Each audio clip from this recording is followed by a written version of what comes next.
수업을 시작해 보겠습니다.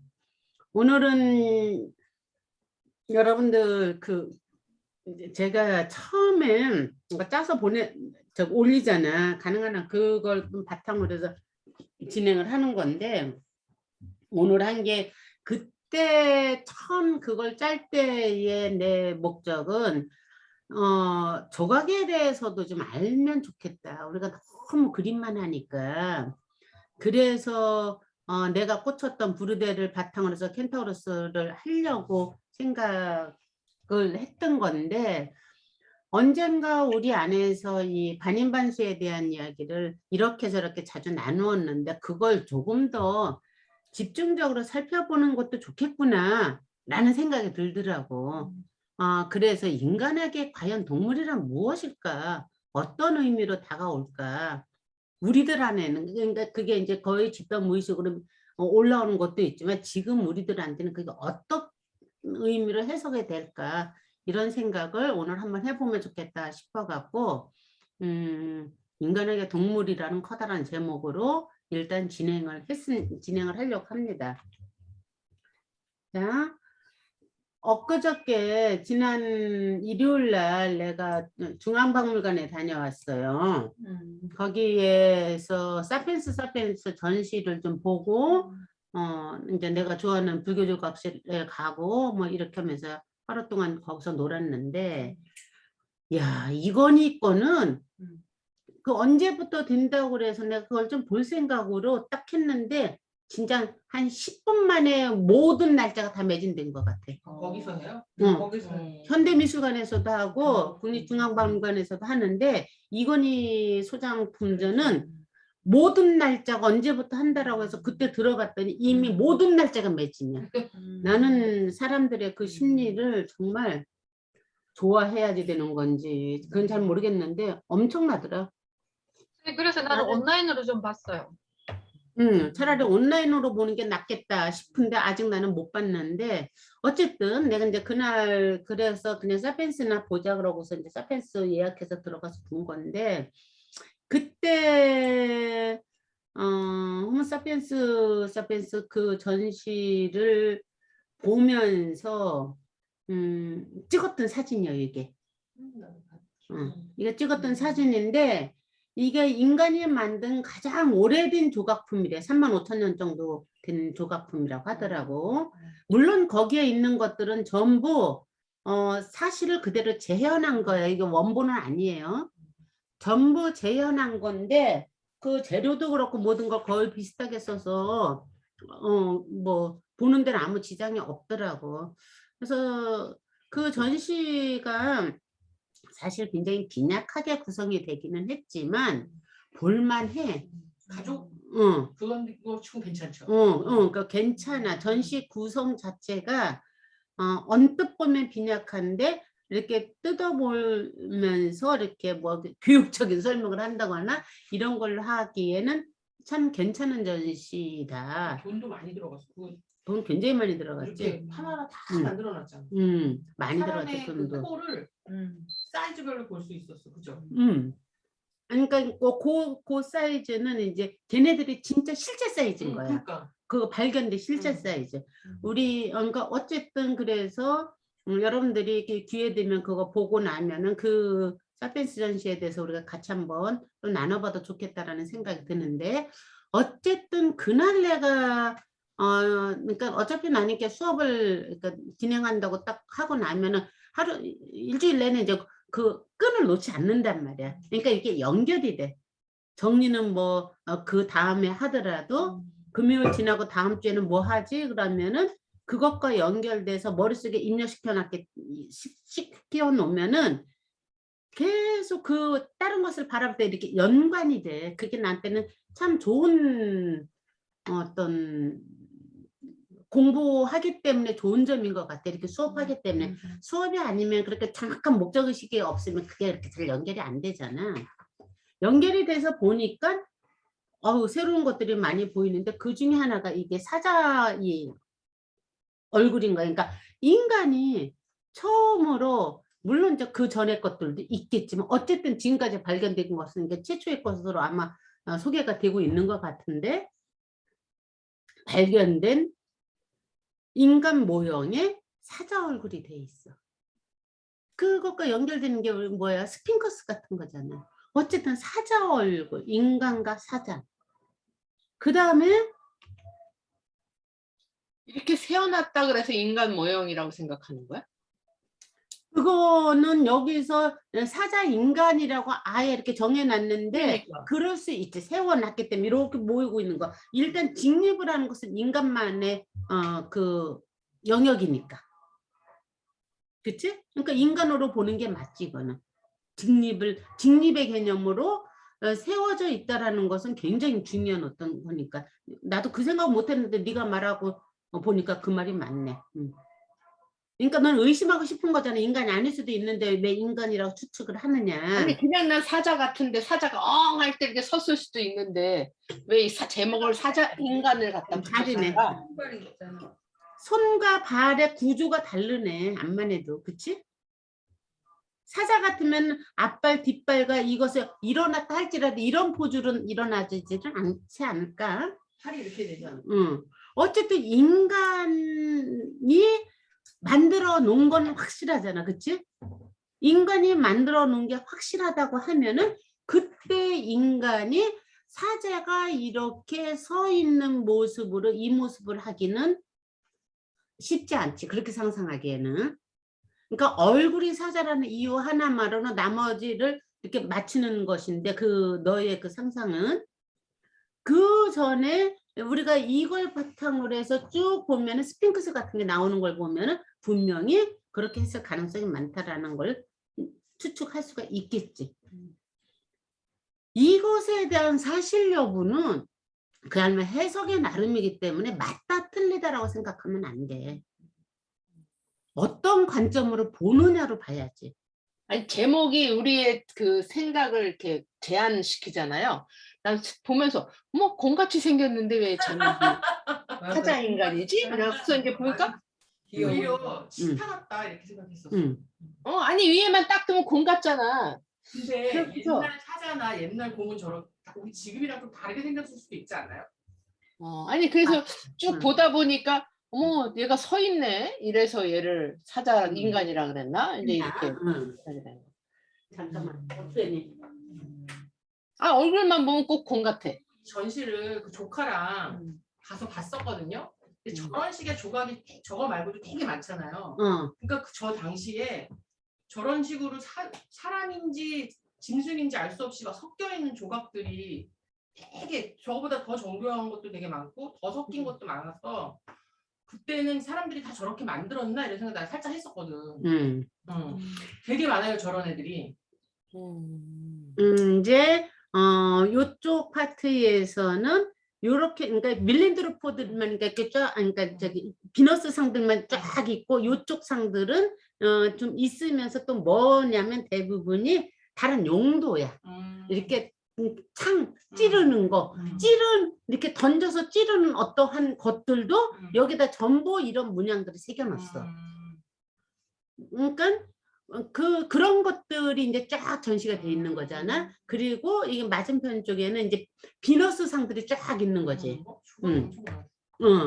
그래서 요 부분에 대한 여러분들이 그런 식의 해서 나는 조금 더 확장시켜서 해볼 필요는 있다고 생각해. 사실을 따질 수는 없어. 그리고 사자인간이라고 딱 해놨다고 해서 이게 맞다 틀리다 말할 수는 없어. 사자인간이라는 관점으로 해석한다 이렇게 보는 게 맞아. 우리는 사실이라는 것을 내 눈으로 보여지는 것에 증명이 되는 걸 사실이라고 생각하고 그것만을 진실이라고 생각하는 굉장히 강한 이데올로기가 갇혀 있다고. 그런데 예술이라는 것은 그런 부분을 풀어주는 역할을 하는 거야. 내가 지금 어떻게 갇혀 있다. 근데 지금 미순이가 지적한 거 사자인간이라는 제목을 딱 해놨기 때문에 우리가 그냥 의심 없이 갇히잖아. 근데 아닐 수도 있잖아. 이런 태도는 굉장히 좋은 태도라고. 그런데 사실이다 아니다라는 개념으로 접근하는 건 아니라는 거지. 상상의 반향을 펼쳐지는 건 아주 좋은 거고. 그래서 내가 이게 맞다 그러면 그걸로 얘기하면 되는 거야. 자, 이제 조금 이따 이제 라스코 동굴 것도 우리가 보는데 거기에서도 그러니까 너무나 일단 넘어가. 그럼 거기서 얘기할게. 그 다음에 이거 먼저 보자. 라스코 동굴에서 이게 인간인데 머리를 새 머리를 했어.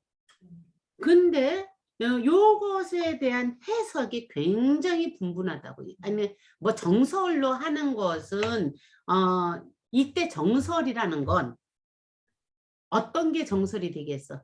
이게 땅땅땅 때리면 정설이 되잖아. 국기에서도 마찬가지로 고고학자나 어쨌든 우리가 인간들이 인정하는 전문가들, 인류학자나 고고학자나 이런 사람들이 추론에 의해서 만들어진 이야기를 우리는 정설이라고 믿는다고.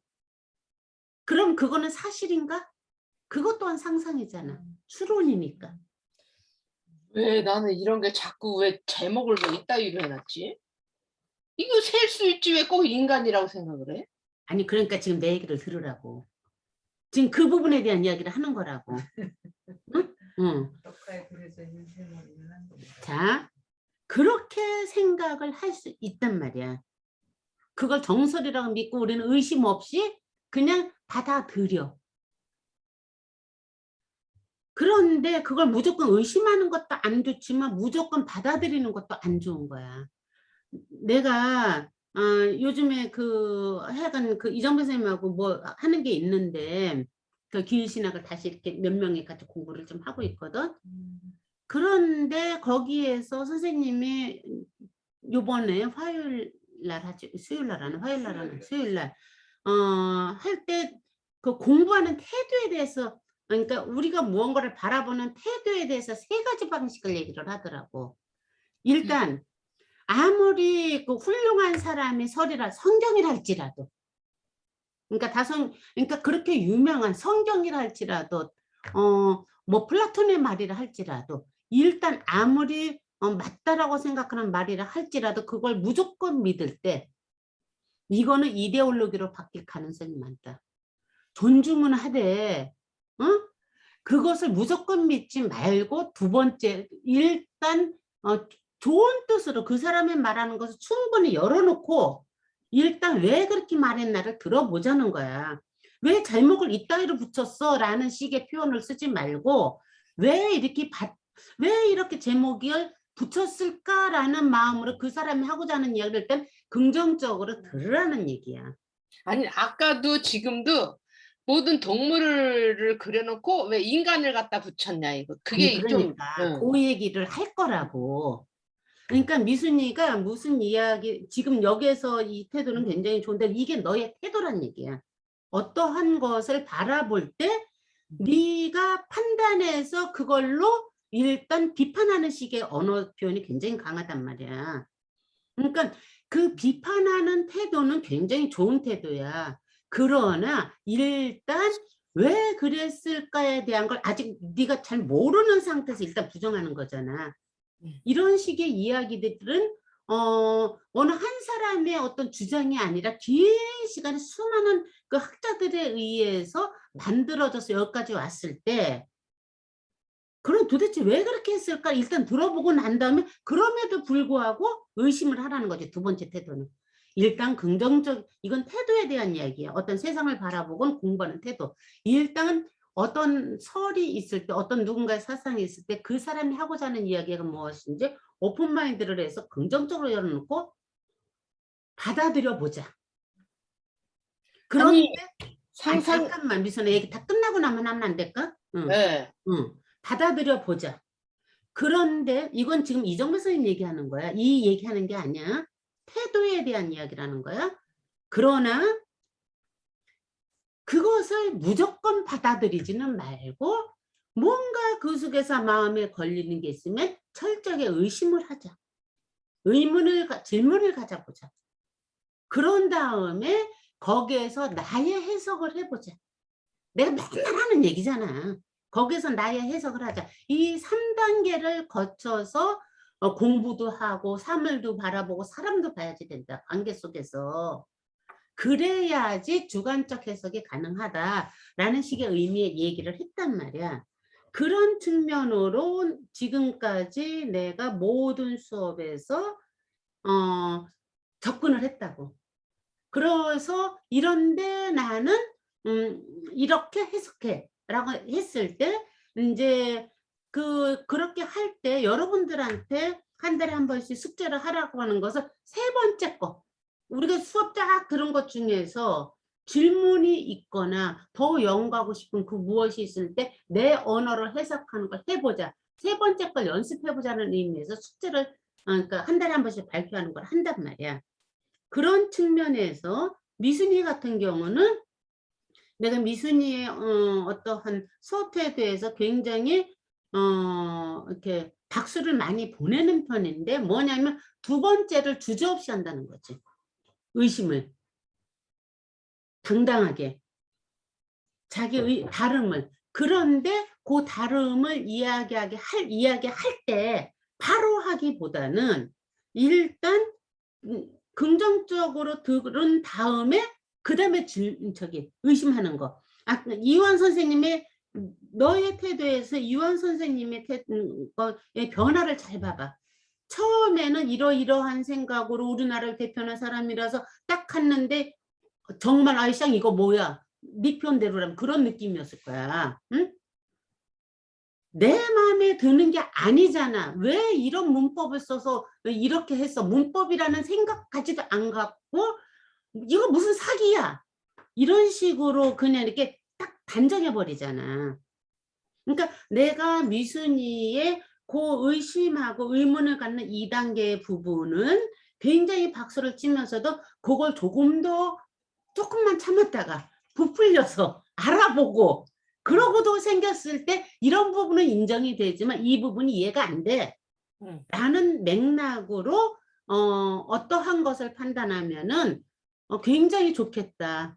근데 그것이 예전보다는 많이 그 필요성을 인지는 했어. 예전에 필요성조차도 인지하지 않고 그냥 쳐버렸다고. 근데 그 필요성을 인지한 것이 어떻게 보면은 미순이 입장에서는 굉장히 좋은 현상인데 거의 몸에 배어 있다. 어떤 걸 볼 때 너도 모르게 그렇게 하는 거. 그런데 이원 선생님 걸 가지고 지금 몇 차례에 걸쳐서 우리가 하면서 2단계를 거치고 있다고 네가 지금. 그것에 지난주에도 무지하게 박수를 보낸 거야.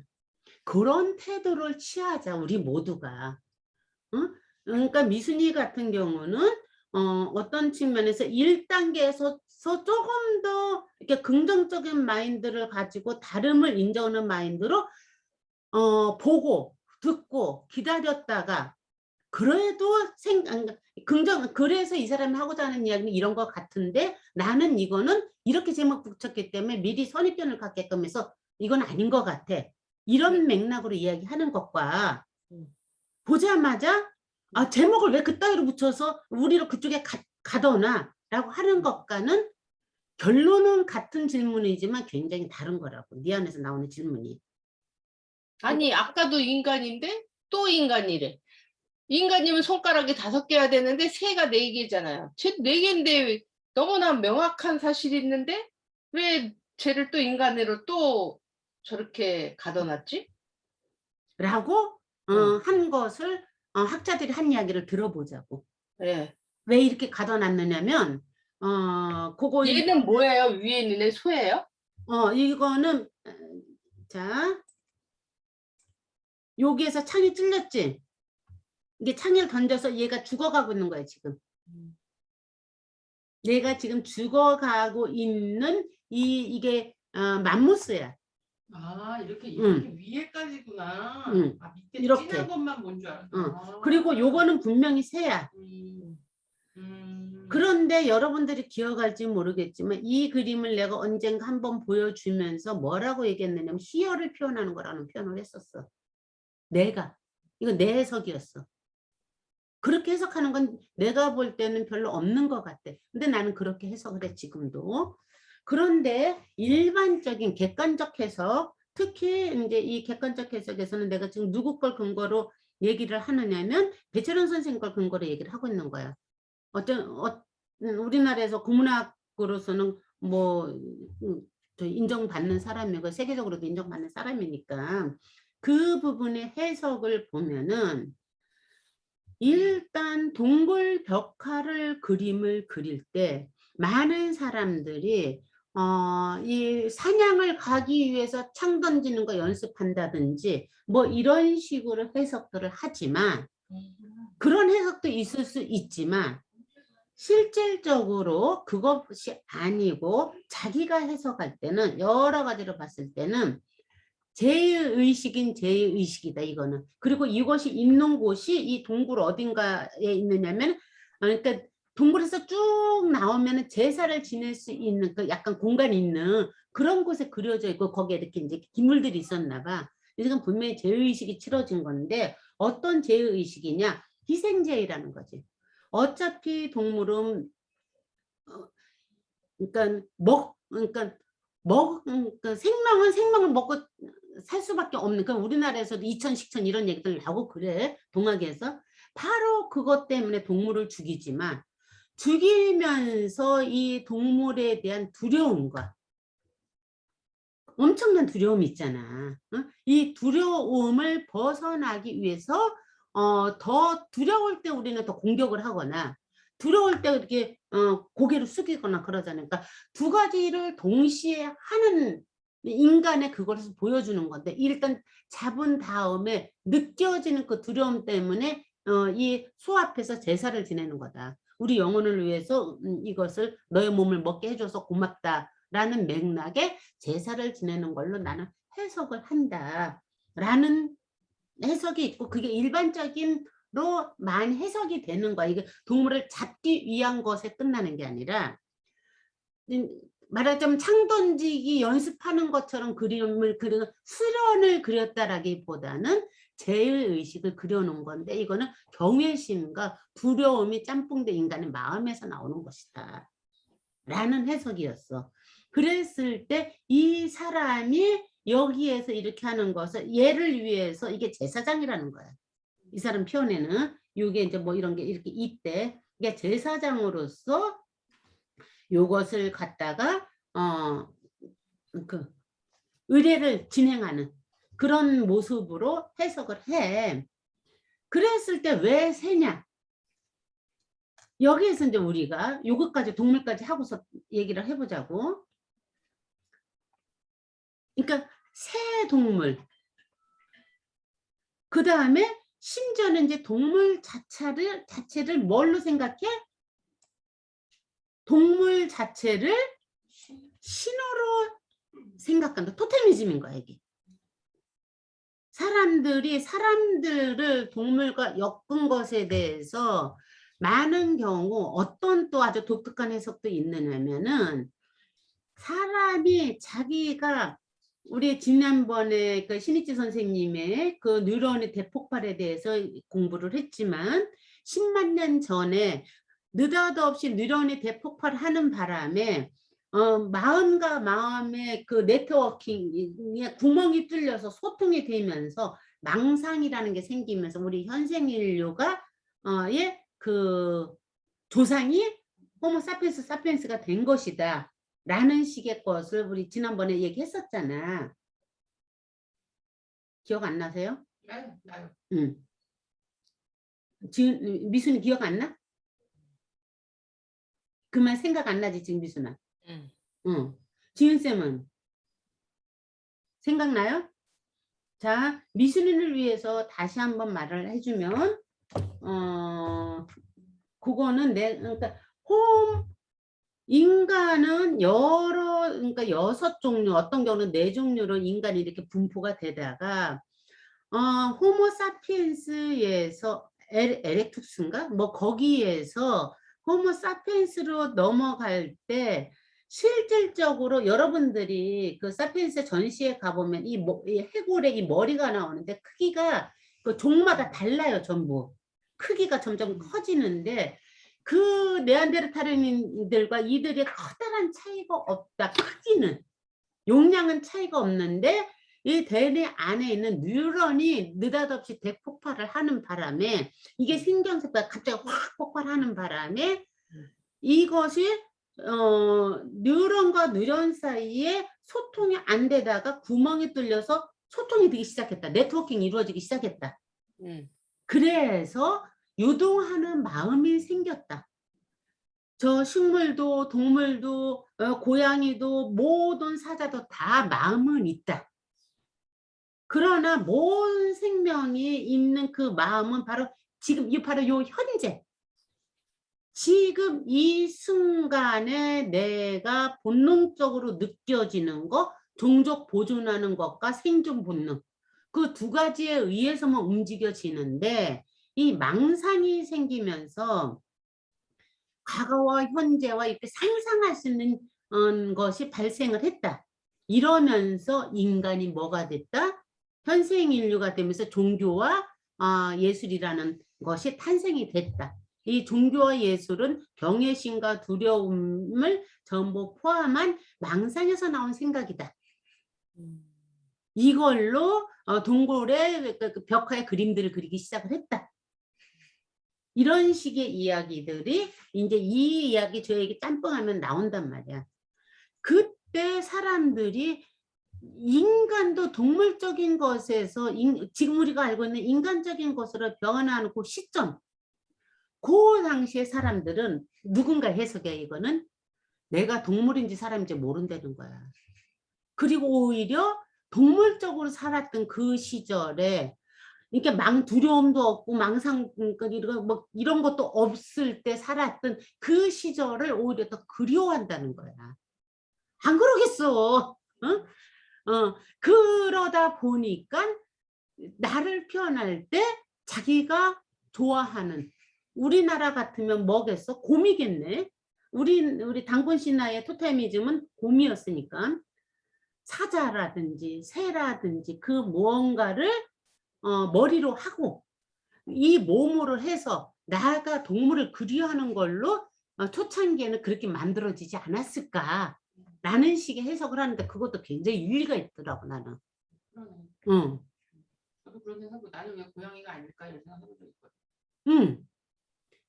바로 그러니까 나는 왜 고양이가 아닐까? 나는 왜 개가 아닐까? 라는 생각을 지금은 거의 상상처럼 한다고 하지만 그 시절에는 훨씬 더 그게 현실적으로 느껴졌을 거라는 거지. 지금 그냥 고양이랑만 있어도 훨씬 우월해 보여요. 그들의 그 느긋함과 되게 위대해 보여. 그 흔들리지 않으니. 그러니까 진짜 그랬을 것 같아. 그러니까 신호로 모신 거야 이집트에서는. 여신 바스타트를 상징하는 여신으로 모셔갖고 이게 그때 그러니까 바라케 거기 가서 찍은 건데 신이니까 미이라로 해놓은 거야. 요것은 되게 일요일날 찍은 거예요. 일요일날 그 이집트관에 갔더니 요런 설명이 같이 있더라고 이쪽에. 그러면서 이게 고양이가 이집트에서는 바스테트라는 여신으로 추앙이 돼갖고 이렇게 미이라까지 입고 그렇게 됐다는 거야. 이게 토테미즘 사상이 강력하게 작용을 했을 때 일어날 수 있는 충분히 신으로 생각할 수 있는. 근데 지금 현생 인류인 21세기에 살고 있는 정에도 고양이하고 둘이 있을 때는 고양이가 훨씬 더 나가 우월하게 느껴진다라는 표현을 할 정도로 고양이가 가지고 있는 그 여유 엄청나잖아. 도도함 이런 거. 너무 뭘 그렇게 걱정이 많아 이런 느낌. 바로 그런 해서 그걸 신으로 모시는 걸 뭐라고 하냐면 토테미즘이라고 하는 거예요. 그러니까 초창기에는 다 토테미즘 사상이 있었던 거예요. 우리나라는 그러니까 곰을 모시는 부족, 곰을 토템으로 모시는 부족과 호랑이를 토템으로 모시는 부족이 싸우다가 결국은 곰을 토템으로 모신 부족이 승리했다라는 의미가 이제 당구신화의 어떤 정설이잖아. 그런 식으로 예전에 그러니까 뱀을 토템으로 그러니까 중국 같은 경우는 뱀이에요. 그러니까 중국 창세 실화가 여호와와 복희잖아. 그들이 얼굴은 사람이지만 몸은 뱀으로 돼서 둘이 이렇게 꼬아져 있다고. 맞아. 그래서 얘네들은 뱀이었다고. 그 토템으로 모신 게.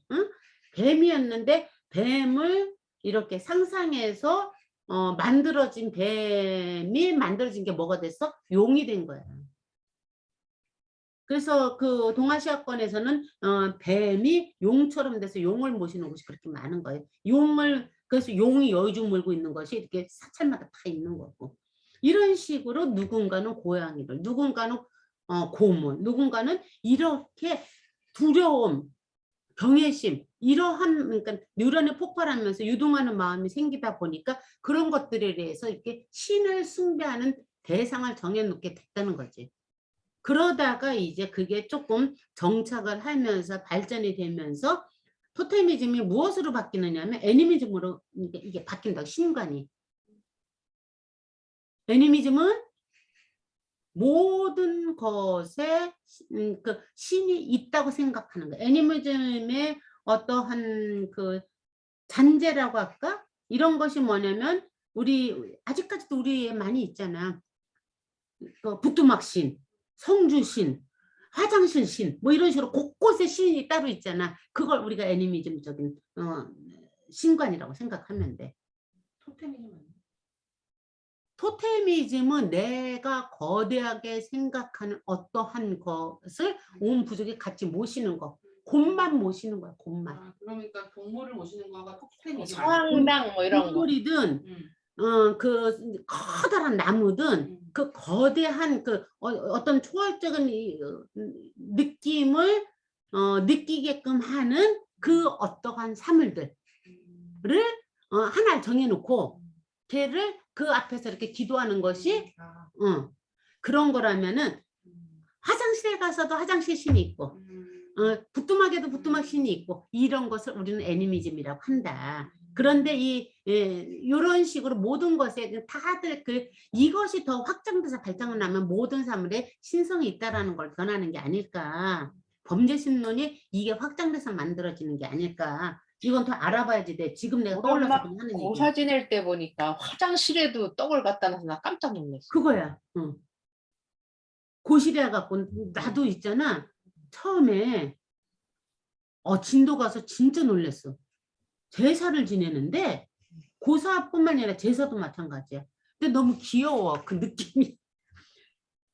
그러니까 요거는 누구 거, 이건 누구 거, 이건 누구 거 해갖고 전부 같이 쫓아온, 그러니까 말하자면은 우리 아버님 제사를 지내면 우리 아버님 친구들 것도 차려주고 그리고 걔네들을 같이 데리고 온 어떤 것도 차려주고 그래서 이렇게 고시래 하듯이 고시래가 그 풍습에서 나온 거 아니겠어? 그래서 다 놔줘? 다 놔주고 밖에다가 이렇게 먹으라고 놔줘. 그래서 응. 그러고 나서 끝나고 나면은 떼어갖고 고시래를 해. 근데 그 고시래가 뭐 과학적으로 뭐 마치 발전한 것처럼 얘기할 때 무짐승들한테 먹이를 나누어 주는 마음을 그렇게 표현한 거야. 그러지만 그거보다 더 깊은 마음은 그 정령에 대한 마음인 거야. 그건 합리적인 사고에서 나온 이성적인 사고방식이고 그것도 물론 있어. 그러나 거기에는 무엇이 있냐면 인간이 우월한 게 아니라 서로 나눠 먹는 것에 대한 두려움에서 오는 것인데 인간이 이제 완전 위에 있으니까 그 두려움은 사라진 상태에서 마치 이렇게 보시하는 것처럼 얘기를 하는 건 나는 조금 위험한 생각이다라고 생각을 해. 어쨌든 이렇게 되다가 그 다음에 생각하는 게 이제 신과 진짜 연결되는 게 뭐냐 샤머니즘인 거예요. 토테미즘, 애니미즘, 샤머니즘으로 그러니까 종교적인 그것이 이렇게 발전을 하는 거지. 확장이 되는 거지. 그렇다고 해서 이게 생겼다 이게 없어지는 게 아니라면 지금도 애니미즘적인 요소가 있고 토테미즘적인 요소가 지금도 있다고 우리들 안에도. 샤머니즘적인 요소는 그러니까 뭐야? 조금 더 이제 관념적인 게 생긴 거야. 보이지 않는 저 하늘에 있는 어떤 세계와 이 샤머니즘의 그 샤먼들이 누구야? 무당이잖아. 무당이 누구야? 제사장인 거야. 예전에 누구야? 예전에는 대통령이었던 거야. 개정일치 시대에는 그 무당이 대통령이었어. 그치? 근데 어쨌든 그 무당이 인간의 마음과 천지인 사상이 이제 만들어지는 거지. 쉽게 말하면. 하늘과 지, 땅에 인간이 중간에 있어갖고 이걸 연결해주는 그 하늘과 우주의 기운과 인간의 마음을 매개해서 연결해주는 역할을 하는 게 샤먼들이라고. 그게 샤머니즘인 거예요. 샤머니즘은 굉장히 멋진 그 상상인 거예요. 사람들은 그거를 무당이다, 미신이다라고 말하면서 그 쳐버리는데 그 굉장히 진짜 솔직히 말하면 너무 경박한 거야. 그거는 뭘 몰라서 저지르는 응? 나는 그렇게밖에는 생각이 안 되는데 몰라서 하기 때문에 뭐라고 하지는 않겠지만 그러니까 그런 것을 이렇게 하는 건 아니다. 왜 미순이네 집만 해도 그 시골적인 정서가 많이 남아있기 때문에 난 지금도 너무 기억이 나. 미순이 동생 재영이라고 있거든. 알아요, 재원이. 재영아 알아 누가? 그럼요. 사촌 동생인데 걔가 있지. 지네 집 못을 박는데 날 받아. 날 받아서 박어. 손 없는 날. 손 없는 날. 그러니까 난 그런 것이 지금까지 이렇게 이어져 있다라는 것이 현재도 그러고 있다라는 것이 그리고 그것을 가구도 옮기거나 할 때 손 응, 없는 날 한대. 그러니까 재영이처럼 그 똘똘이가 얼마나 논리적이고 도시녀, 누구보다 도시녀처럼 생겼잖아요. 그러니까 그 얘기를 하는데 진짜 이게 내가 있잖아. 그때 그 충격이 있어. 그 신선한 충격. 아직까지도 그거는 공존하고 있다는 거야. 내가 어제 뭘 봤느냐면 아설랑이 문자가 와갖고 선생님 이거 같이 나누고 싶어요 그러면서 보낸 영어가 여러분들 그거 봤나 모르겠다. Man from Death라는 거 아니 Man from Us 봤어? 저는 제 스타일은 아니어가지고 보다 말았어요. Man from Us라는 것이 구석기 시대에 14,000년 전에 태어나서 아직 안 죽었는데 결론은 그게 누구냐면 예수야. 응? 그러니까 예수로 돼갖고 하는 그건데 바로 그게 요 얘기하고 너무나 그 통하는 지점인 거거든. 그러니까 그래서 어쨌든 예수가 돼서 이제 쭉 얘기를 하고 2편에 가면 진짜 확 깨는 지점이 나오는데 이 상상들이 그러니까 이게 이제 다중우주론하고도 연결이 되는 거거든 사실은. 결론은 지금 다중우주론으로 가니까 다중우주론 하면은 그것은 뭐 엄청나게 과학적이고 뭔가 지식적인 것 같고, 응? 뭐 이런 식으로 이야기를 하면은 이거는 미신이고 이러한 이원론적인 그 사고에서 우리가 벗어나기 위해서 이런 것을 그걸 왜 벗어나야 되냐면 그걸 벗어나는 것만큼 자유스러워지기 때문이야. 내 해석이 가능하고 하기 때문에 하는 건데 어쨌든 다중우주론이라는 것을 좀 거칠게 말하면 이건 논리적으로 나한테 설명을 하면 과학적 지식으로 설명할 능력이 안 되기 때문에 못하지만 직관적으로는 나는 그것이나 이것이나 거의 같은 맥락에서 결국은 소통되는 거라고. 이게 뭐 하나 이렇게 꽉 아까 뉴런에 구멍이 막혔던 것처럼 18세기부터 이렇게 막혀져 있던 어떤 것들이 드디어 인류 의식에 이렇게 구멍이 뚫려 갖고 다시 회통이 되기 시작한다라는 느낌이 좀 들고 있거든.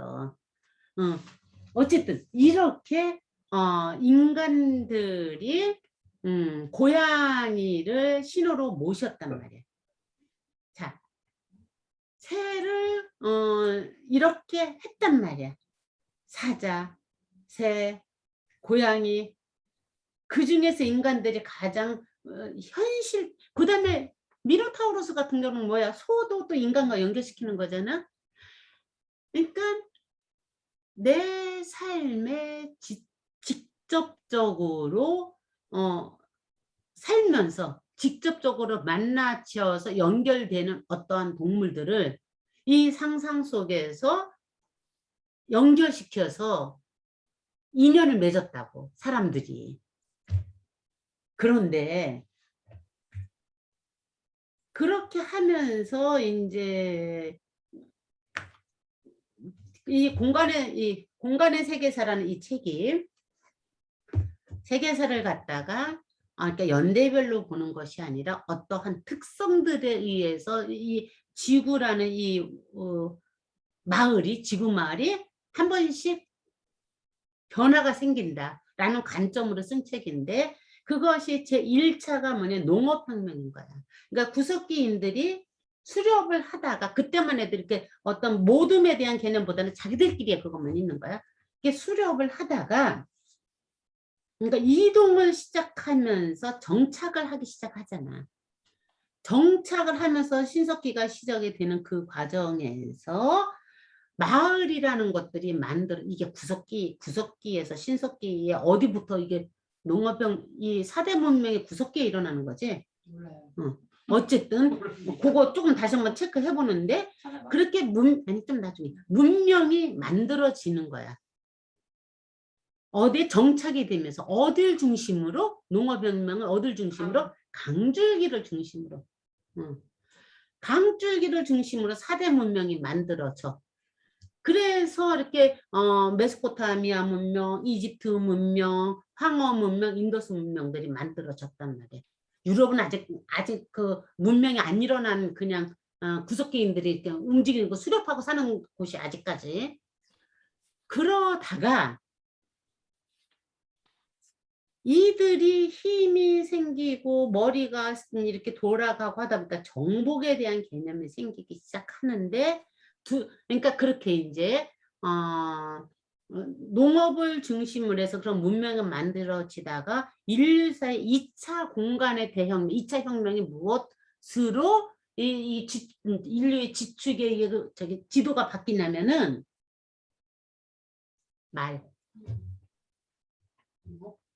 말 타고 다니면서 유목민들이 말을 타고 다니면서 정복을 하기 시작해.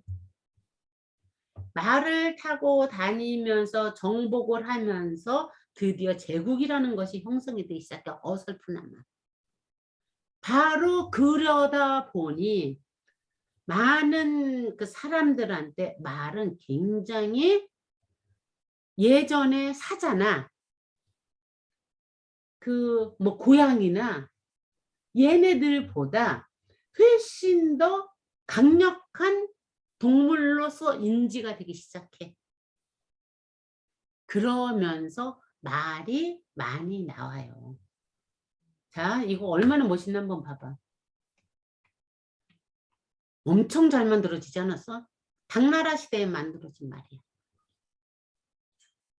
600년대에. 이것도 저기 지금 거기 가면 있어. 우리가 이렇게 공부를 좀 하고 나서 그 중앙박물관에 그 상설관에 가면 이거 다 있어요. 문명 4대 문명은 아니고 그 인더스 문명, 이집트 문명, 황어 문명이 있고 그다음에 동아시아 문명이 있고 메소포타미아 문명은 없어 거기에. 그런데 이 문명의 발상지가 되는 곳에 어떤 유적들 같은 거 이런 것들에 대한 설명이 비교적 상세하게 잘 나와 있어. 근데 이 황하 문명의 이 부분에 있어서 내가 정말 이 말하고 말을 탄 여인도 있고 뭐 이게 이렇게 몇 개 돼 있는데 진짜 이걸 보면서 진짜 깜짝 놀래지더라. 어쩜 이렇게 정교할 수가 있나. 500 그러니까 이 또한 이거 발전사관 때문에 이런 거야. 발전사관 때문에 그런 거지. 이게 당나라 시대 이렇게 나오는 거 당연히 나올 수 있는 거지. 오히려 후퇴하고 있다고 느껴지죠. 굉장히 그것을 저기 그 누구야 우리의 그 피카소 아저씨가 얘기했잖아. 알타미라 동굴벽화를 딱 보고 난 다음에 피카소 아저씨가 뭐라고 얘기했느냐면 인류는 2만 년 이래 후퇴하고 있다. 2만 년 전부터 지금으로부터 2만 년 전으로 점점 후퇴하고 있다. 그때가 최고다. 나는 그 말에 동의를 해. 어떤 측면에서 굉장히 순수한 그 기운에 있어서 모두가 동의하는 게 아니라 피카소가 그 말을 했을 때 후퇴라는 개념이 이게 정신의 어떤 순수한 기운을 말하는 거야. 의식혁명이 일어나는 걸 말하는 게 아니라 의식혁명이 일어나면서 생긴 불순물이 얼마나 많아. 근데 그 당시에 그거 있기 전에 그 제사를 지내도 정말 혼전한 마음으로 제사를 지내고 그 경외심을 갖고 지내고 이러한 그러한 마음을 우리는 점점 잃어버리고 있잖아. 그런 것에 대한 이야기라고 나는 생각하기 때문에 나는 그 말에 동의를 하거든. 어쨌든 이 말이 실질적으로 그러한 것을 변화시키는데 커다란 역할을 한다는 거지. 자, 이쯤에서 우리가 그거를 한번 들어보자고. 유튜브를 좀 듣고 우리 같이 들었던 건데 한 번 더 들어보자. 짧은 거니까 듣고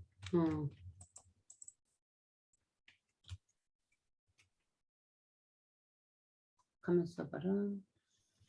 새로 공유.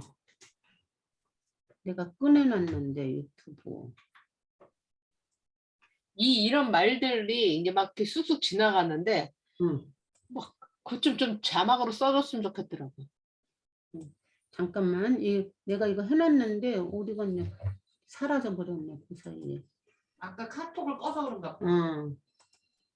그렇구나. 금방 해줄게.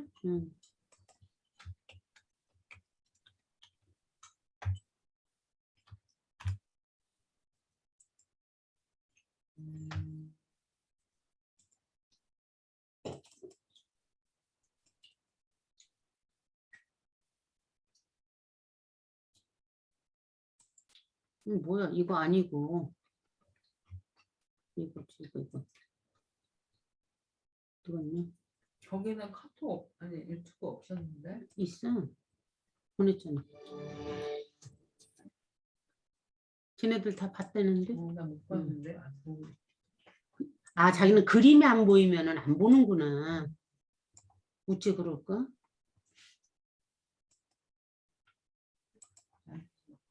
뭐지? 같이 봐. 응. 아, 어제 그거 올리신 거 같이 본 거예요? 응. 이거 어제가 아니라 며칠 전에 올렸던 네, 거. 봤어? 응. 네.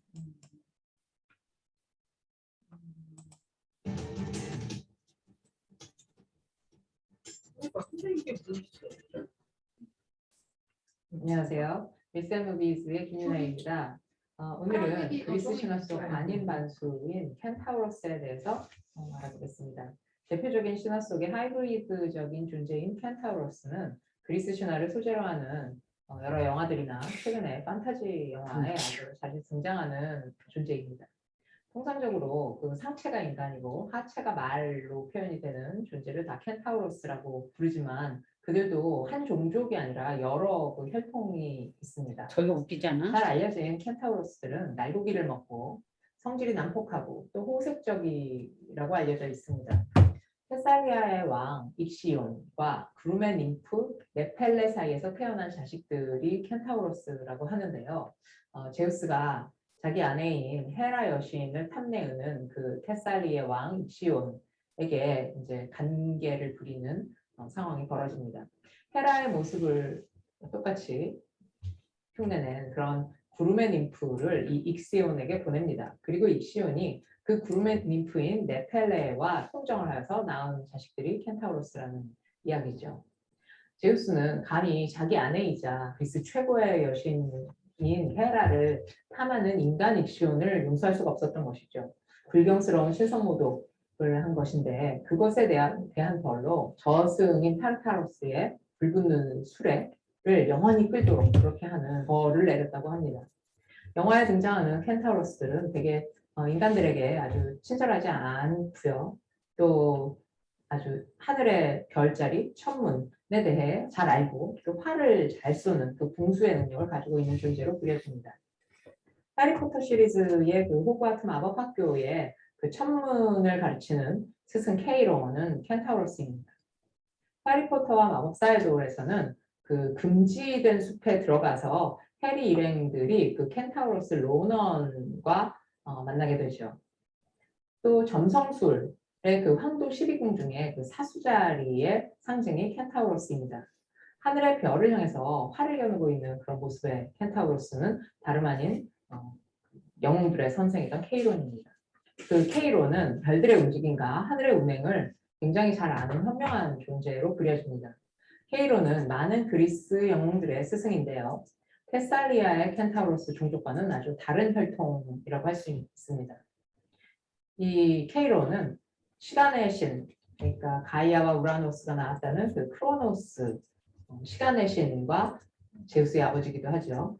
필리라라고 하는 그 유정 사이에서 낳은 자식이라고 알려져 있습니다.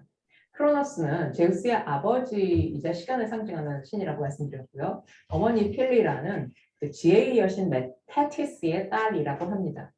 크로노스가 부인 레아의 눈을 피하기 위해서 필리라를 말로 변하게 한 다음에 사랑을 했고 그 말로 변한 필리라와의 사이에서 태어난 존재가 반은 불사의 신, 또 반은 말의 몸을 가진 그런 케이론이었던 것이죠. 케이로는 지혜의 여신과 시간의 신 사이의 자식이니까 현명하고 지혜로운 환자가 되었다는 것은 뭐 당연해 보입니다. 그래서 호그와트 마법학교에 불친절한 것 같지만 또 사려 깊은 그런 스승으로 등장하는 것이겠죠. 그리스 신화에서도 케이로는 헤라클레스, 이아손, 또 아킬레우스, 악타이온과 같은 여러 영웅들의 스승이었습니다. 영화 또 허큘리스에서도 켄타우로스들이 막 이렇게 달려서 밀려오는 장면들이 떠오르네요. 켄타우로 마키아의 한 장면 같기도 합니다. 켄타우로스 전쟁이라는 말이 이제 켄타우로 마키아인데요. 켄타우로스족과 또 다른 켄타우로스 종족인 라피타이족 사이에 아주 전쟁이 벌어집니다. 그 이유는 라피타이족의 왕이었던 켄타우로스의 결혼식의 초대를 다 이제 어쨌거나 친인척 관계이기 때문에 초대를 받았습니다. 그런데 그 켄타우로스들은 술을 잘 못 마시고 그 술 마시는 거에 익숙하지 않았는데 그날 그 디오니소스의 포도주를 다 과음을 하고서 대취해서 그 테살리아 지역의 그 처녀들을 겁탈하려고 이제 하면서 이제 사건이 시작이 되는 것이죠. 에우리티온이라는 켄타우로스는 심지어 그날의 그 결혼식의 신부에게까지 달려들어서 결혼식은 아주 삽시간에 난장판이 되고 맙니다. 그때 이제 그 자리에 그리스의 영웅 중에 한 명인 테세우스가 있었는데요. 그 켄타우로스들이 하는 처사를 보고 너무나 화가 나서 이 에우티리온이라는 그 신부를 범하려고 했던 그 켄타우로스의 머리를 항아리로 내려쳐서 죽여버리고 맙니다. 그 자리에서 바로 죽어요. 그러자 다른 켄타우로스들이 들고 일어나서 이 켄타우로 마키아라는 켄타우로스들 간의 전쟁이 벌어지게 됩니다. 이 사건으로 그 켄타우로스들은 테살리아라는 자기들의 어떤 고향에서 추방되었고요. 펠로폰네소스 지역으로 이제 달아나게 됩니다. 이 이야기를 보고 있으면 켄타우로스는 사실 유목민 전사들에 관한 그리스 사람들의 어떤 상상력의 산물이라는 것을 알 수 있습니다. 말에서 자고, 말에서 먹고, 말에서 회의도 하고, 도무지 말에서 내리지를 않죠. 발이 땅에 닿지 않습니다.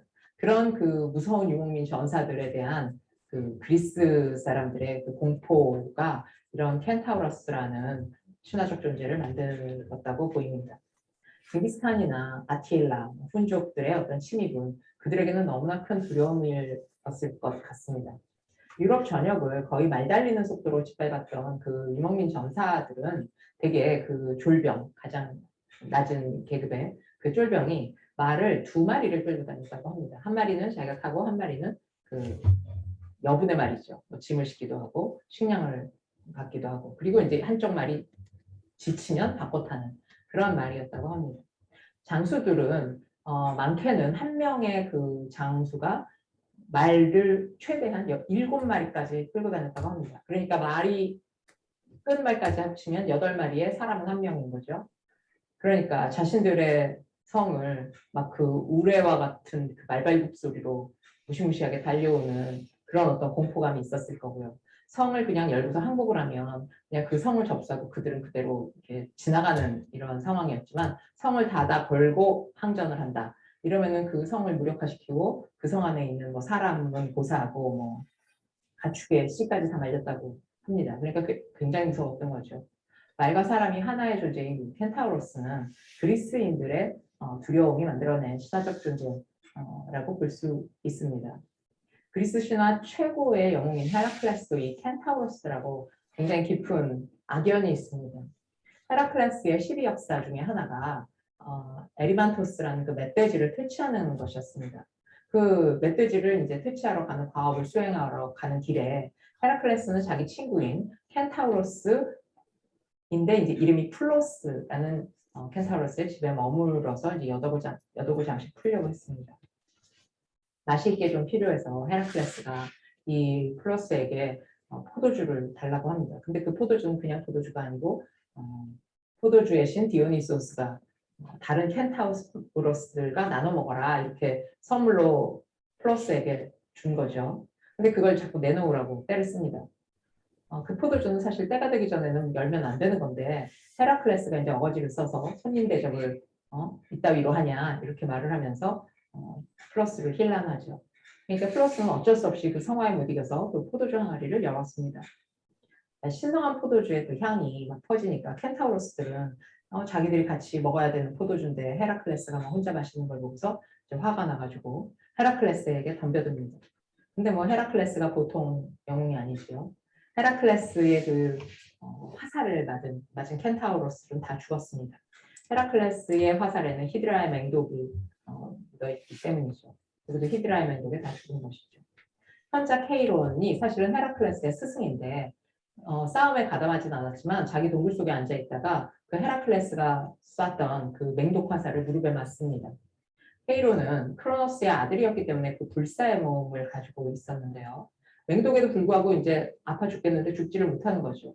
그 고통이 너무나 끔찍해서 제우스에게 자기의 생명을 걷어달라고 얘기를 하고 평안한 죽음을 간구하던 케이론은 프로메테우스가 그 영생을 거둬들이는 처사를 이제 받아들이고요. 제우스는 그를 하늘의 별이 되게 만들어 주었다고 합니다. 죽어서 이제 하늘의 별이 된 그 사수자리의 군수 켄타우로스가 바로 케이론입니다. 그런데 헤라클레스와 켄타우로스 사이에 악연이 여기서 끝난 게 아니었습니다. 켄타우로스 중에 네소스라는 이름을 가진 존재가 있었는데요. 헤라클레스가 아내인 두 번째 부인인데 데이아네이라를 강을 건너주려고 하는데 도와준다고 합니다. 강에 물살이 세니까 자기가 등에 태우고 강을 건너주겠다. 뭐 헤라클레스가 약간 악연이 있으니까 좀 저했지만 어쨌거나 쉽게 강을 건너려고 네소스의 등에 자기 아내를 태웠죠.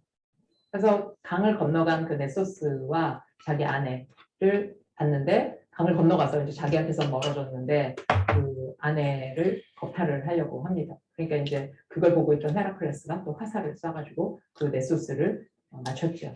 그래서 그 네소스가 이제 맹독이 막 퍼지면서 죽어가는데 끝까지 이 아내인 데이아네이라에게 거짓말을 합니다. 자기의 피는 식어버린 사랑을 되살리는 힘이 있다. 이렇게 거짓말을 하면서 남편의 사랑이 식으면 자기 피를 이렇게 발라놓으면 그 사랑이 돌아온다. 이런 거짓말을 하는 것이죠. 순진했던 그녀는 그 말을 믿고 나중에 이제 헤라클레스가 다른 여자를 만나게 되자 그 옷자락에다 그 네소스의 피를 발라놓았습니다. 결국 그 피 속에 들어있던 그 히드라의 맹독이 헤라클레스를 죽음에 이르게 합니다. 받은 대로 갚은 거라고 할 수 있을까요? 네. 비교적 최근 영화로는 퍼시 잭슨과 번개도둑에도 켄타우로스가 등장하고요. 1940년에 만들었던 디즈니의 판타지아에 그 베토벤의 전원교향곡 2악장이 나올 때 거기에는 켄타우로스, 뭐 실레노스, 유니콘 이렇게 막 애니메이션으로 뛰어노는 그 귀여운 캐릭터들이 등장을 많이 합니다. 또 나니아 연대기에도 이 켄타우로스가 등장을 하죠. 자, 오늘은 반인반수의 존재의 대표라고 할 수 있는 켄타우로스에 관해 살펴보았습니다.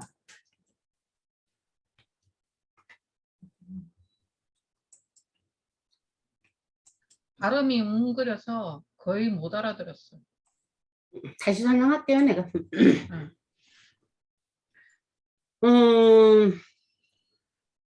켄타우로스. 잠깐만, 이거 화면 공유를 좀 하고 하는 게 낫겠다. 나는 큰 화면으로 아들한테 해달라고. 근데 큰 화면으로 보면 더 잘 보일 줄 알았더니 다 뭉개져 보이네. 페이지 나가면 안 돼. 큰 화면으로 하면은 뭉개지다니 무슨 소리고? 이 유튜브 본 게요. 이런 거 다들 큰 화면으로 하면은 좋을 줄 알고. 취소. 그래서 맨날 나 핸드폰으로 보니까 좀 큰 거 하고 싶은데 근데 이제 이 복잡하니까 맨날 이거를 보다가 아들이 이제 노트북을 이거 큰 화면 모니터 큰 거로 해줬거든요. 공유를 해서 어떻게 미러링을 해갖고 해줬는데 일로 보니까 그 다 뭉개져 보여. 그거 유튜브가? 미러링이라서 그런가 보다. 미러링이라서 그런가요? 그럴 수도 있어요. 저는 미러링은 잘 안 해봤는데, 그러니까 내가 내 보는 핸드폰의 화면을 가져오는 거니까 핸드폰의 상태로 가져오겠죠? 그냥 추측해 볼 뿐이에요. 저 미러링 안 해봐서 몰라요. 아니 나도 지금- 미러링으로 해도 그렇게 안 되던데. 네. 아니 지금 여기서 지금 같이 본 이게 내 핸드폰이 아니고 지금 여기서 틀어주는 게 다 화면이 지금 볼 때 거기서는 괜찮았어요? 해리포터 이런 거 다 화면이 선명했어? 네, 괜찮았어요. 나는 다 뭉개지네. 근데 소리가 웅그려서 무슨 소리인지 거의 못 알아들었어. 그 소리는 그 여자가 목소리가 워낙 소리 그래. 공유 해줬었어야 되는 거 아니야? 네? 소리 공유. 아, 서로 공유도 안 해. 소리 공유 안 했다. 아니 근데 워낙 목소리가 윙윙윙 거리기는 해. 그래서 그런가 보다 안 했는데 소리 공유 했어야 돼. 발음도 안 정확하고. 뭐 그게 간단하게 설명하면은 켄타우로스에 대한 설명을 내가 막 하는 것보다 그렇게 한번 들으면 좋을 것 같아서 한 건데 영화와 연결시켜서 설명하는데 보편적 설명을 잘했더라고. 다른 것들 몇 개 들어봤는데 그래서 내가 올려준 건데 다시 한번 그냥 나중에 한번 들어보세요. 일단 아까 말했듯이 말이 문명이 발달하면서부터 사람들한테 그러니까 유목민들의 그 위협적인 존재이면서 굉장히 힘으로서 상징이 되니까 켄타우로스 모양을 잘 생각해봐. 말을 타고 있는 모습이잖아. 사람이 말 타고 있는 모습이잖아. 그걸 하나의 그냥 유목민을 어떤 그런 식으로 상상해서 켄타우로스라는 걸 만들었는데 여기에서 켄타우로스가 두 종류가 있어. 근데 종족이 두 종족뿐만이 아니라 종족은 인류처럼 여러 종족이 있겠지. 사람들이 상상해서 나오는 거. 그러니까 흑인, 백인 이런 것처럼 여러 종족이 있지만 그건 말고 태생 자체가 말하자면은 반인 반수임에도 불구하고 그 크로노스를 아버지로 한 켄타우로스가 누구야? 케이론이 있단 말이야.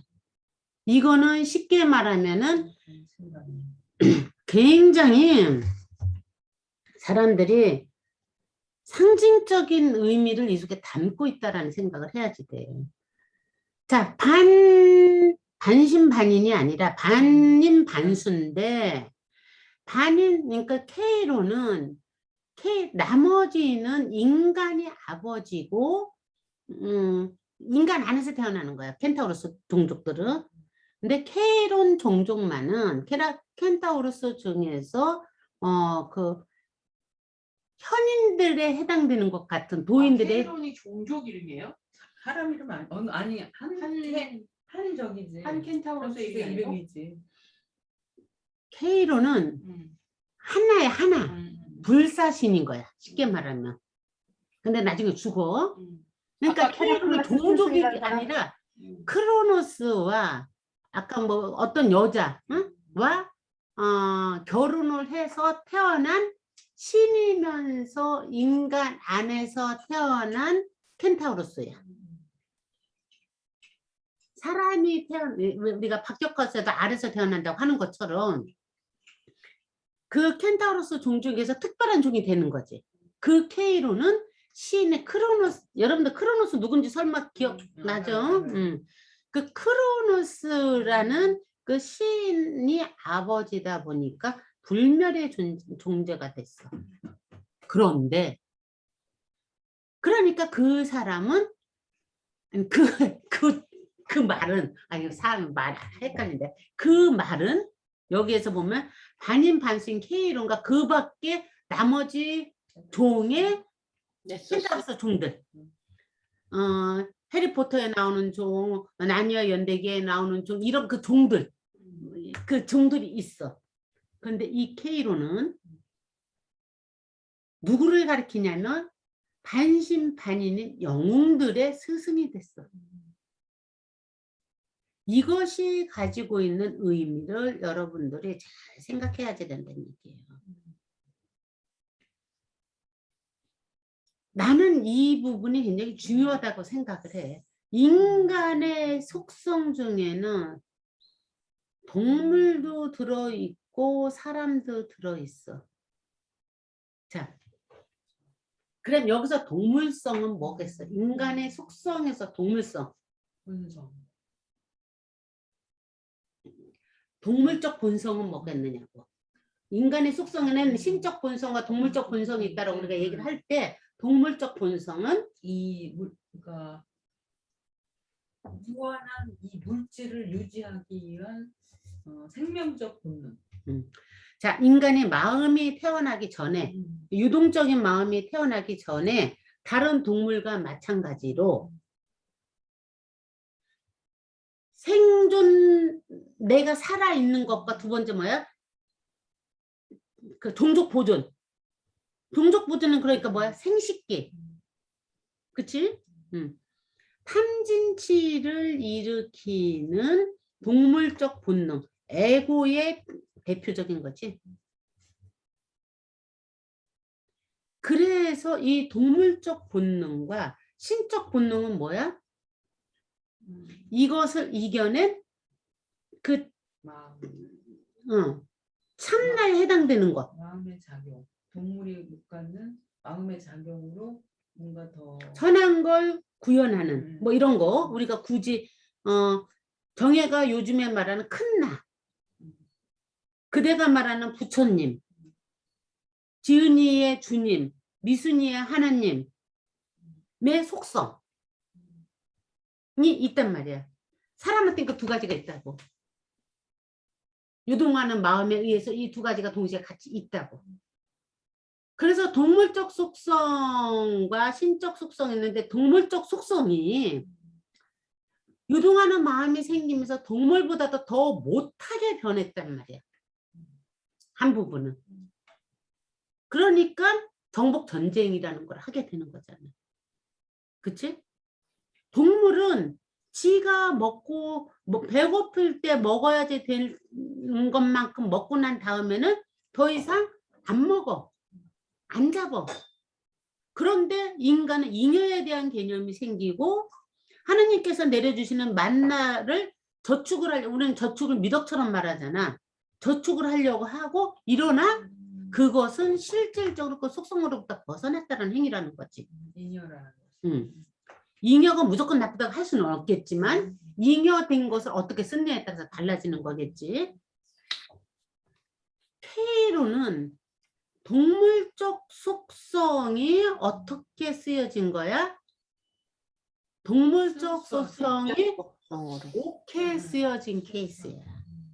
그 밖에 나머지 걔네들은 동물적 속성이 그냥 그 자체가 탐진치로 일어난 상태를 보여주는 거야. 인간 안에서. 인간 안에서 동물적 속성이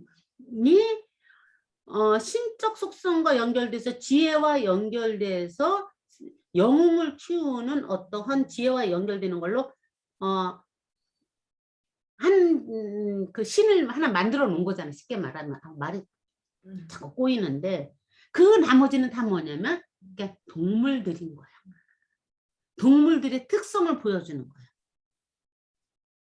켄타우로스에서 그 두 종이 있는 것을 여러분들이 그러니까 그럼 여기 네소스라는 게 그런 동물적 속성의 그냥 켄타우로스야. 응. 대표 주자라고. 대표 종족 중에 하나로 네소스를 그냥 끌어낸 거야. 그래서 여기서 켄타우로스 중에서 케이로는 영웅을 키우는 인간이면서 영웅을 키울 수 있는 그러니까 동물적 속성으로만으로도 영웅을 키울 수 있는 아주 그 최고의 그 저기로 선택이 된 거고 나머지 모두는 그냥 동물적 속성으로 살아가는 거. 자, 우리 안에 이 네소스와 같은 켄타우로스, 네소스 같은 종의 켄타우로스가 우리 안에 우리를 지배하고 삶을 이끌고 간다고 80% 이상. 이거를 인지를 하느냐 안 하느냐의 문제지. 응? 뭐라고? 에소스도 그 하나 이거 케이론처럼 한나의 어떤 사람을 지정하는 게 아니라 아니고, 종이면서 반인반수의 켄타우로스 종과 같은 종족이라는. 켄타우로스에는 두 종족이 있다라고 보면은 케이론 같이 동물적 속성이 좋게 쓰여진 그런 좋은 케이스의 그 케이론은 그냥 종족이 아니라 케이론 하나만 있고. 하나만 있는 거고 네소스는 동물적 속성의 그냥 켄타우로스의 총 집합 그 명이 그냥 그 네소스. 중에 대명사로 네소스 한 명이 뽑힌 거야. 한국 대표로 이경숙이 뽑힌 것처럼. 응? 응. 그럼 둘 다 케이론이나 네소스는 하나인 1인 같은 거네요? 네소스도 1인이고 케이론도 1인인데 케이론은 그냥 신처럼 하나만 있어. 근데 네소스는 많아. 그 중에 하나인 네소스, 이경숙 이런 식으로 이름처럼 하나의 이경숙이 그 켄타로스의 개체로서의 이경숙으로 네소스라는 그 켄타로스가 있단 말이야. 그러니까 그냥 그저 그런 동물성 속성의 켄타로스를 내 그 무리는 많은 것의 한 명이 넷소스인 거고, 그렇지. 무조건 좋은 속성의 하나인 그 케이로는 그냥 1인 하나인 거라는 거죠. 케이로는 종이 없어. 걔 하나야. 하나 1인인 거고. 1인이야. 우리로 따지면 신인 거야. 그냥 신. 응? 동물의 신 같은 느낌이라고 보면 되겠다. 그치? 그러니까 인간 머리에서 인간이 신을 만들듯이 동물도 신을 만들어 놓은 거야. 동물의 신이 그러면 뭐야? 누구를 키워? 사람을 키운다고. 영웅을 키운다고. 이게 영웅의 속성이라고. 동물의 신이 그러니까 에고를 잘 다스려서 우리는 에고를 버려지던 대로 굉장히 착각을 하고 있다고. 에고는 버리는 게 아니라 잘 다스려서 음양의 법칙에 의해서 이게 조금 좋은 기운이 위로 올라오게끔 운용을 해야지 된다. 내 안에서 100% 선한 기운만 있을 수 없고 100% 나쁜 기운만 있을 수 없다. 에너지는 도는 거다. 살아있다라는 것은 내 안에 기운이 돌고 있다라는 의미다. 이 신체라는 곳에 갇혀있는 에너지가 돌고 있는 거다. 이 돌고 있는 에너지가 몸을 살리는 에너지도 있지만 의식의 에너지도 있다. 의식의 에너지가 조금 더 밝고 선한 기운으로 돌아갈 수 있도록 운용하는 것. 이것이 굉장히 지혜고 이게 인간이 인간다워질 수 있는 길이다. 라는 것을 우리가 이제 끊임없이 얘기를 하는데 여기에서 케이론의 역할은 바로 몸 안에 있는 그 속성으로 건강한 에고로 돌려주는 건강한 에고의 어떤 나는 그 뭐라고 해야지 돼. 에고의 표상으로서 케이론이라는 것을 인간들이 만들어냈구나 라고 생각하는 거야. 그러니까 사람이 사람 스스로가 이렇게 훌륭해질 수 있단 말이야. 그랬을 때 케이론이 가리키는 건 뭐야? 이성적인 거야. 응? 논리적인 거야. 케이론이 누굴 가리켜? 헤라클레스. 그러니까 대부분이 남성 영웅들. 자, 생각나는 대로 이하손이 있어. 이하손 그 영웅이잖아. 가서 저기 한 건 저기 갖고 온. 케이론이 또 누구도 가르쳐? 테세우스도 가르쳐. 또 케이론이 누구도 가르쳐? 나는 그 사람 계속 잃어버려. 의수를 가리키는 아스클레피오스도 가르쳐. 또 케이론이 누구도 가르쳐? 헤라클레스. 트로이 전쟁의 대표 주제인 아킬레우스도 가르쳐. 이렇게 그리스 신화에 나오는 영웅들의 스승으로서 케이론이 가르치는데 무엇을 가르쳐? 팔 쏘는 법을 가르치고 이렇게 음악도 가르치는데 음악도 이런 것도 가르치고 굉장히 아폴론적인 요소의 것들을 가르치는 존재로서 케이론을 선택했다. 그러니까 이 사람들의 우리가 이 심리 상태, 인류 의식의 심리 상태를 그러니까 빙의가 돼갖고 내가 그 동네로 내려가 보라고 그리스 시대로. 그러면은 생각을 해보면은 굉장히 두렵단 말이야. 막 그 유목민들이 막 말 타고 막 오는데 그 중에 좋은 그 대빵도 있어. 알렉산더나 이런 사람들 여기 해당되겠지. 또 누가 있을까? 말 타고 다 말 타잖아. 나폴레옹도 말 타고 이미 이제 한참 뒤의 일이지만 장군들은 다 자 우리가 알고 있는 징기스칸도 말 타고 또 한니발 일단 나온다. 몽고족의 칸. 몽고족의 칸들 다 말 타고. 제조요 우리나라. 이게 다 그러니까 그 말 탄 그 장수 중에 대빵들을 케이론으로 생각한 것 같아. 그리고 나머지는 졸개들인 거지 그냥. 그러니까 그 졸개들은 뭐를 해? 그러니까 막 맘대로 사륙을 하고 자기 맘대로 하잖아. 전쟁이 일어나면 실제 그렇잖아. 이거를 그렇게 표현을 했구나.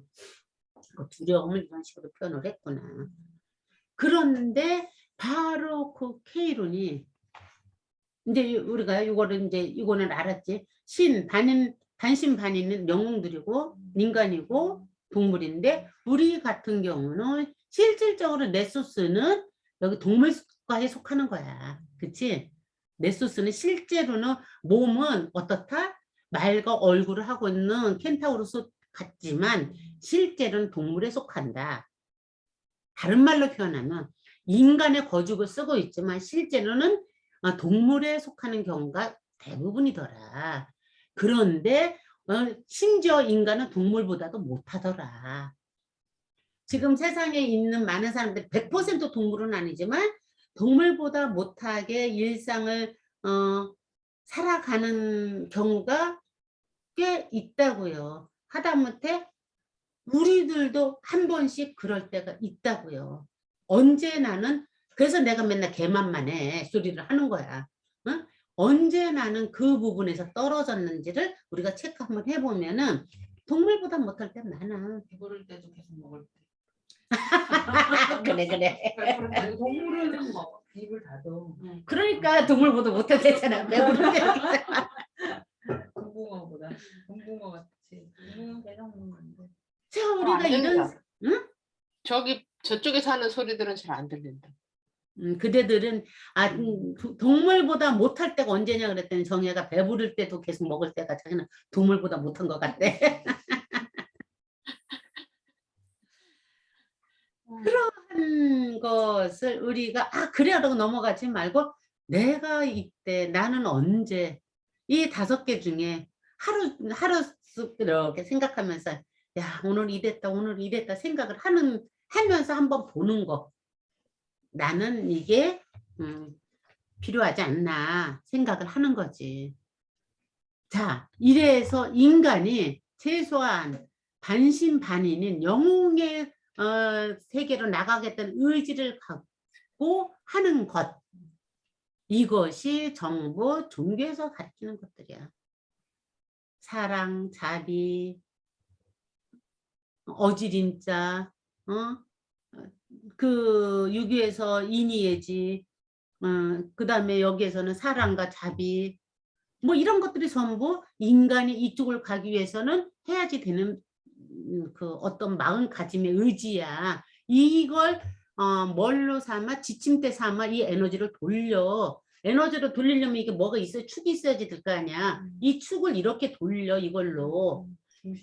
중심을 가지고 이걸 중심으로. 불교에서는 뭐라고 그래? 자비심을 가지고 돌리라고 그랬어. 이 자비심을 가지고 돌리기 위해서 무엇을 해야지 돼? 일단 명확하게 알아야지 되니까 선정에 들어서 지혜를 갖고 참으면서 인욕을 하면서 또 뭐냐 인욕을 하고 내가 뭔가를 하겠다고 이렇게 돌리겠다 맘먹었으면 돌리는 것을 위해 지게 뭐 한 걸 지키고 그 다음에 보시하고 이러면서 이거 돌려라.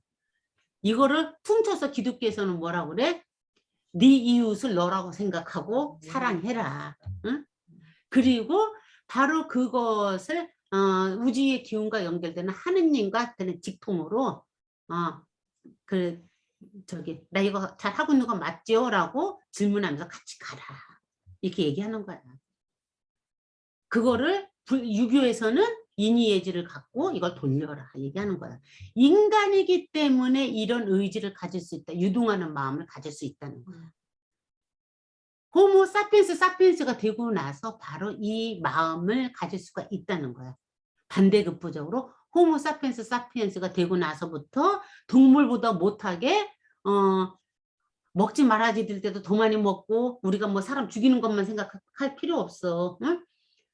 그 굉장히 야비한 행동들을 우리가 많이 하잖아. 우리도 모르게 할 때가 있잖아요. 비열하게 느껴질 하는 행동들을 그러니까 슬쩍 눈 감고 이런 경우들이 있는 것이 동물보다 못한 걸로 떨어지기도 하더라. 이렇게 생각하면 공부하는 게 그렇게 서늘해진단 말이야. 근데 서늘해지지 않으면은 공부 못해. 어쨌든 이렇게 해서 요것까지만 그러니까 간단하게 하고 이제 1시에 밥 먹읍시다. 그거를 연결해서 한 게 이제 우리 헤라클레스를 지난번에 한번 했지만 헤라클레스를 한 번 더 살펴볼 겸 해갖고 내가 이걸 좀 갖고 왔는데 이거 좀 있다고 케이론을 한번 읽어보고 끝낼게요. 그리스 신화에 나오는 반마의 켄타우로스 가운데 하나란 말이야. 크로노스가 아내 레아의 눈을 속이기 위해 말로 현장에서 다시 한번 읽어주는 거야. 오케아노스는 대양이에요. 바다, 필리라와 낳은 아들이라고 한다. 그러니까 이 커다란 그 물 속에서 크로노스 시간의 저기에서 태어난 인간인 거야. 머리부터 허리까지는 인간이고 나머지 부분은 말이 형성 켄타우로스 일족은 야만에 가까운 난폭한 성질을 가졌으나 케이로는 선량하고 정의를 준수한 온화한 성격이었다. 의술과 예언, 음악, 사냥 등에 뛰어난 헤라클레스, 아스클레피오스, 이아손, 듀스쿠로이 누군지 잘 모르겠어. 아킬레스, 악타이온, 알지? 등 그리스 신화에서 등장하는 영웅들이 그의 가르침을 받았다. 신의 아들로서 불사의 몸이었던 그가 죽음에 이른 것은 제자인 헤라클레스의 독화살을 맞았기 때문이다. 헤라클레스는 켄타우로스 일족인 친구 폴로스를 만나러 갔다가 목이 마르자 폴로스를 설득하여 켄타우로스 일족의 공동자산인 포도주 통을 열게 하였다. 통이 열려 포도주 향기가 퍼지자 성난 켄타우로스들이 두 사람에게 덤벼들었으나 헤라클레스의 상대가 되지 못하였다. 이 와중에 공격에 가담하지 않았던 케이론도 헤라클레스가 잘못 쏜 화살에 맞아 상처를 입었는데 그 화살에는 히드라의 독을 발랐기 때문에 치료할 수가 없었다. 죽지 않는 몸으로 영원히 고통받을 것을 우려한 제우스는 영생을 프로메테우스에게 양보하고 이거 엄청난 짓거리를 한 거죠. 이따 같이 나눕시다.